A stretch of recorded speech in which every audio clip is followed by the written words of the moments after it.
सत्व की नई ब्रांड एम्बेसडर वसुधा नहीं, मेघा है।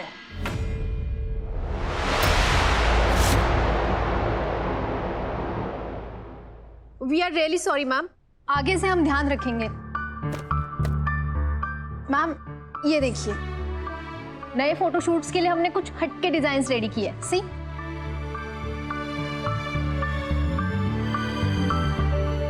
एक मिनट वसुधा मैडम, अरे कपड़ों पर तो आपने आपकी राय दी ही ना।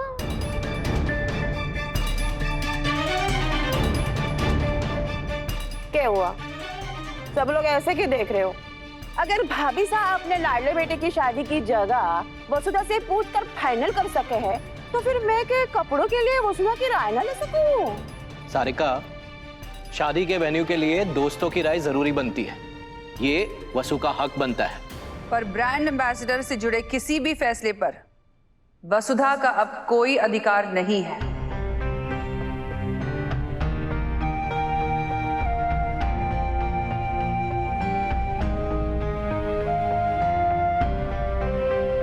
अरे भाई, हम भी देखना चाहेंगे। हाँ, आओ चंद्रिका, देखो। तू भी देख।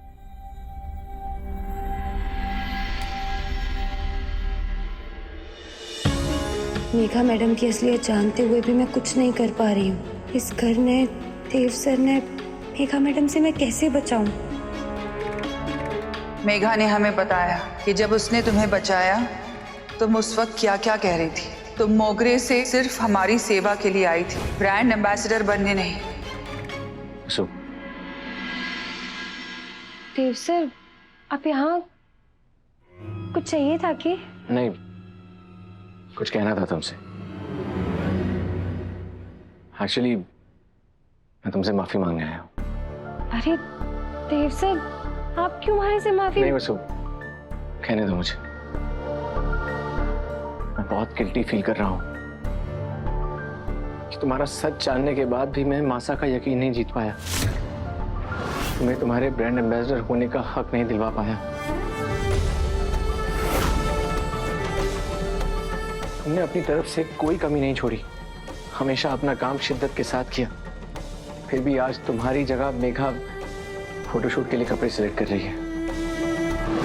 I'm sorry वसु, एक दोस्त होकर भी मैं दोस्त का फर्ज नहीं निभा पाया। आज एक दोस्त हार गया।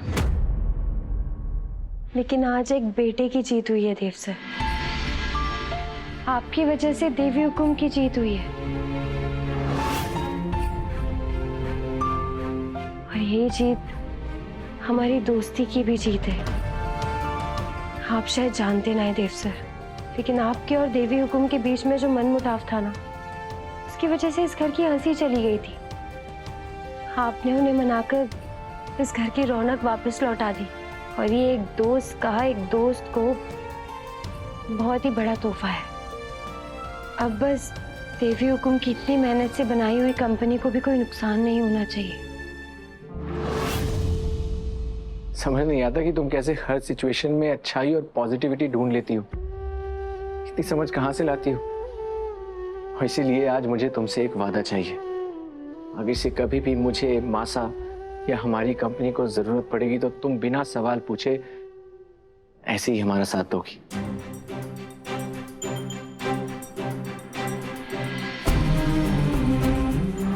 वादा रहा देव सर कि मैं हमेशा साथ भी दूंगी और ढाल बनकर सारे संकट खुद पर ले लूंगी।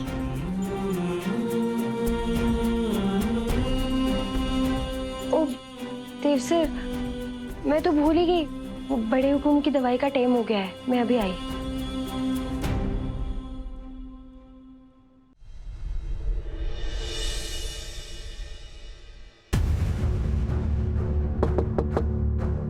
देवी हुकुम,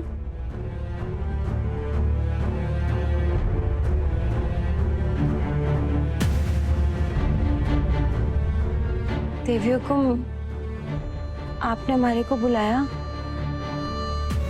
वसुधा, क्या तुम्हें भी यही लगता है कि ब्रांड एम्बेसडर की पोस्ट से तुम्हें हटाकर हमने तुम्हारे साथ अन्याय किया है? नहीं नहीं देवी हुकुम, आप हम सबके लिए जो भी फैसला लेंगी उसमें हमारे लिए कोई ना कोई भलाई ही छिपी होगी। और आपका एक एक शब्द हमारे लिए ब्रह्मा जी का वचन है। हमें साफ साफ शब्दों में जवाब देना वसुधा। क्या तुमने मेघा से ये कहा था कि ब्रांड एम्बेसडर की पदवी तुम्हारे लिए एक बोझ है? तुमने ये सब सिर्फ दबाव में आकर किया था? सच सच बताना वसुधा।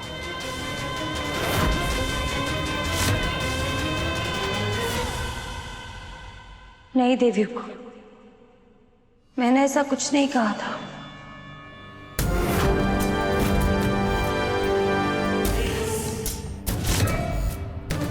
देवी हुकुम, जब मैं गांव से शहर आई, तुम्हारी आंखों में बस एक ही सपना था कि मैं अपनी देवी हुकुम की खूब सेवा कर सकूं, अपने बाबूसा की देखभाल कर सकूं। इतनी ऊंची उड़ान भरने का तो मैंने कभी सपने में भी नहीं सोचा था, लेकिन आपकी वजह से हमारे को हमारी औकात से बढ़कर मौका मिला देवी हुकुम। और इस मौके की वजह से हमारे को हमारे बाबूसा की आंखों में एक अलग सी चमक दिखी। सिर्फ बाबूसा ही नहीं, बल्कि हमारे को भी एक नई सी ऊर्जा मिली। पहली बार अनजान लोगों ने हमारे को पहचाना, हमारे साथ फोटो खिंचवाया। और देवी हुकुम, एक छोटे से गांव की गरीब लड़की के लिए ये सब किसी भगवान के वरदान से कम ना था। तो देवी हुकुम, भला मैं इस वरदान का अपमान कैसे कर सकूं? हमें ठीक से बताओ, उस दिन क्या हुआ था? उस हादसे के बाद मैं डर जरूर गई थी देवी हुकुम, लेकिन मैं डर के छिपने वालों में से ना हूं।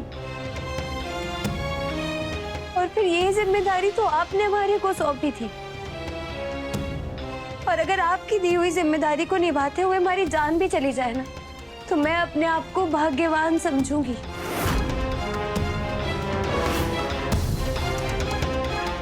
फिर भला यो जिम्मेदारी हमारे लिए बोझ कैसे हो सके है? तो ये सब पहले क्यों नहीं बताया? मैंने देव सर को बताया था देवी हुकुम, उन्होंने आपको बताने की भी कोशिश की, लेकिन पर तुमने खुद कुछ क्यों नहीं कहा? तुम जानती हो, हमारे कमरे के दरवाजे तुम्हारे लिए हमेशा खुले हैं।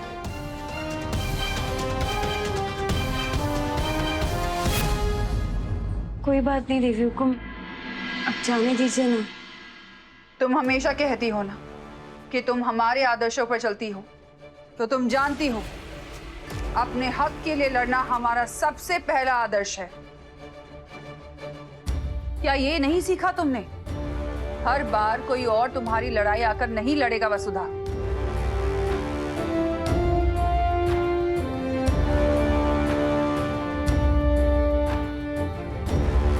लेकिन देवी हुकुम, अगर अपने हक की लड़ाई में अपने घर की सुख शांति खो जाए, इसमें कैसी समझदारी? उस वक्त घर में पहले ही बहुत तनाव चल रहा था, और मैं कुछ बोलकर सबने और परेशान नहीं करना चाहती थी।